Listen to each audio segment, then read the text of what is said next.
दही पनि पोहोरबाट बनाउँछ। सानी छोरीले नास्ता खाँदैछिन्, बिहानको ब्रेकफास्ट है।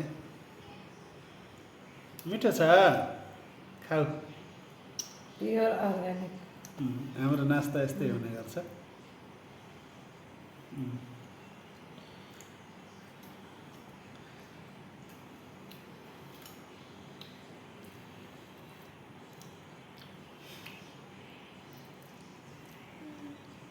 ठिक छ अनिसा छोरी, 1 वर्षकी अनिसा छोरी हुन्।